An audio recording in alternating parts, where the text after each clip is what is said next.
السلام علیکم، میں عطیہ پرکار آپ لوگوں کے لیے بہت ضروری ویڈیو لے کے آئی ہوں جو کفن اور غسل کے بارے میں ہے۔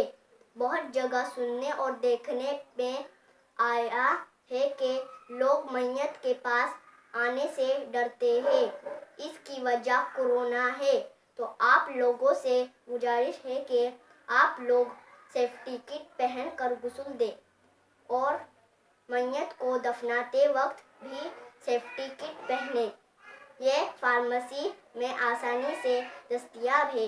یہ کٹ ڈاکٹر اور نرس ہاسپٹل اور کورونا سینٹر میں پہنتے ہیں۔ آپ لوگ ڈرے نہیں، اللہ پر توکل رکھیں، ورنہ تو ایک دن برحق ہے۔ آپ لوگ اس ویڈیو کو دیکھیں، اپنی میت کو کفن اور دفن دیں، دعا میں یاد رکھنا۔ اللہ حافظ۔ وأشهد أن سيدنا ومولانا محمدًا عبده ورسوله أما بعد۔ آج ہمارے بیان کا موضوع بڑا اہم ہے اور اس وجہ سے زیادہ اہم ہے کہ اس کی طرف توجہ بہت کم دی جاتی ہے، اور یہ اتنا ضروری ہے کہ پورے علاقے کے اندر بعض اوقات ایک عورت بھی ایسی نہیں ملتی جو اس عمل کو کرنے والی ہو۔ وہ عمل کیا ہے؟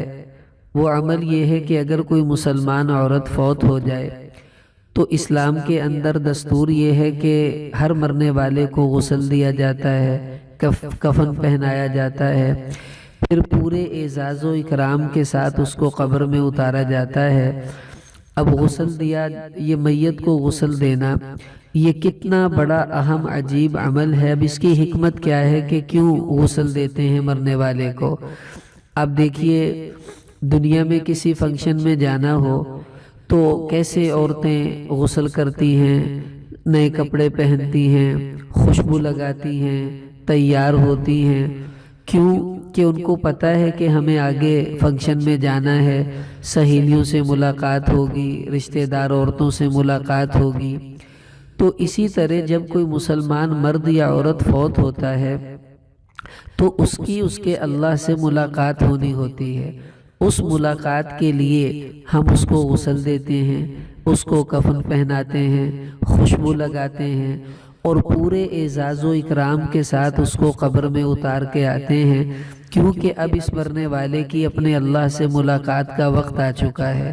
تو اس ملاقات کی وجہ سے ہم اس کو تیار کر کے آگے اللہ کے حضور بھیج دیتے ہیں۔ ایک حکمت تو یہ ہے اس کے غسل میت کی، اور دوسری حکمت اس کی ایک حدیث میں آتا ہے، حضرت ابو ذر رضی اللہ تعالیٰ عنہ کو نبی کریم صلی اللہ علیہ وسلم نے کچھ نصیحتیں فرمائیں۔ امام حاکم رحمۃ اللہ علیہ نے اس حدیث کو نقل کیا ہے، اور آپ صلی اللہ علیہ وسلم نے ان نصیحتوں میں سے ایک یہ نصیحت بھی فرمائی کہ وَغْسِلِ الْمَوْتَى، کہ اے ابو ذر، جب کوئی مسلمان مر جائے تو تم کوشش کر کے اس کو غسل دینے کی کوشش کرنا۔ کیوں؟ فَإِنَّ مُعَاجَلَةَ جَسَدٍ خَابٍ مَوْعِظَةٌ بَلِيغَةٌ، کہ کسی بے حس انسان جب وہ مر جاتا ہے، چونکہ اس میں حس نہیں ہوتی ہے، وہ مر چکا ہوتا ہے، تو کسی مردہ جسم کو غسل دے دینا یہ بہت بڑی نصیحت ہے انسان کے لیے۔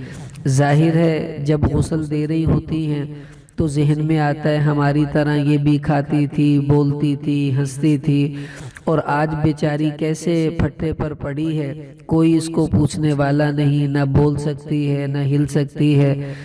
تو یہ نصیحت پھر اللہ تعالیٰ انسان کے دل میں ڈالتے ہیں کہ اے مسلمان عورت، جس طرح یہ مر گئی اسی طرح ایک دن تجھے بھی اس پھٹے کے اوپر آ کر لیٹنا ہے، تجھے بھی ایسے ہی عورتیں غسل دے رہی ہوں گی۔ اب یہ عورت جس کی اعمال میں سستی ہو، وہ غسل دیتے دیتے اتنا اس کا عمل کی رغبت بڑھ جائے گی، آخرت کا شوق بڑھ جائے گا کہ وہ خود بخود اللہ کے قریب ہونے کی کوشش شروع کر دے گی۔ یہ غسل دینے کی حکمت ہے۔ اب دیکھیے، طریقہ تو میں بعد میں بتاتا ہوں، جب تک انسان کو کسی عمل کی فضیلت معلوم نہ ہو تو اس کو کرنے کو جی نہیں چاہا کرتا۔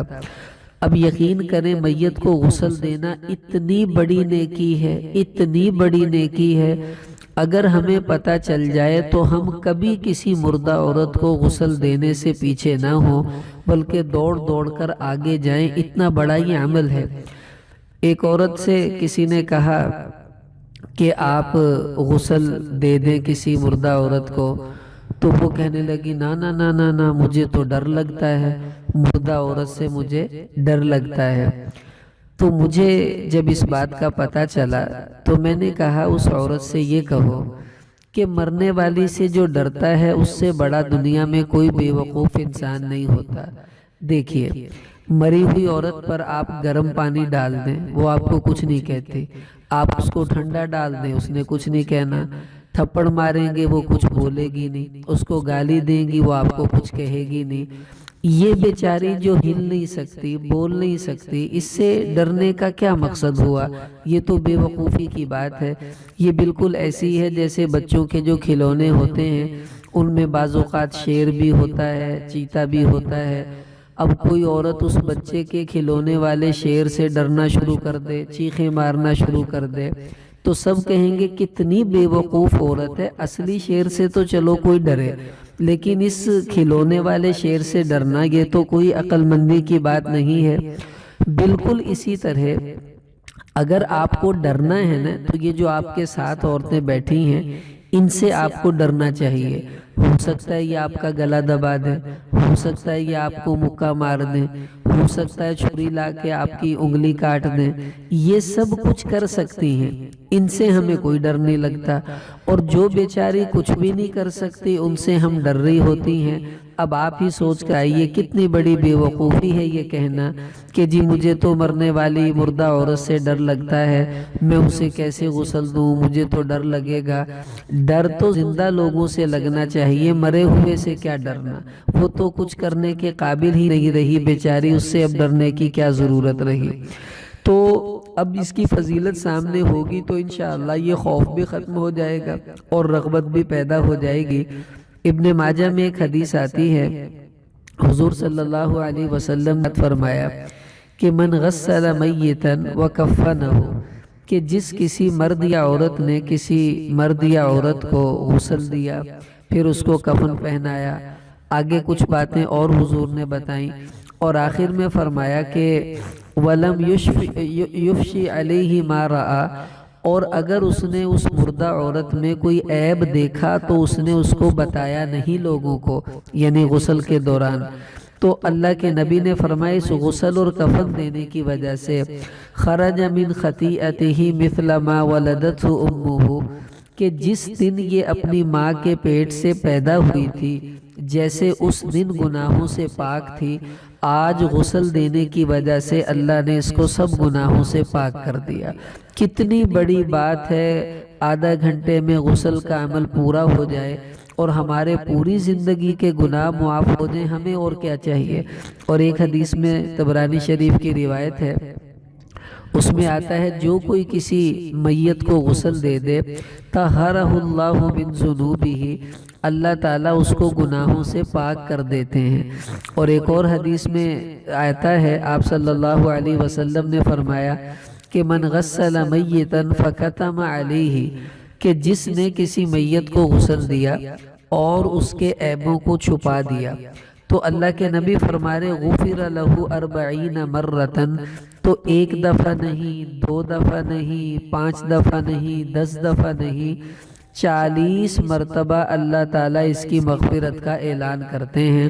40 مرتبہ مغفرت ہو جاتی ہے صرف غسل دینے کی وجہ سے۔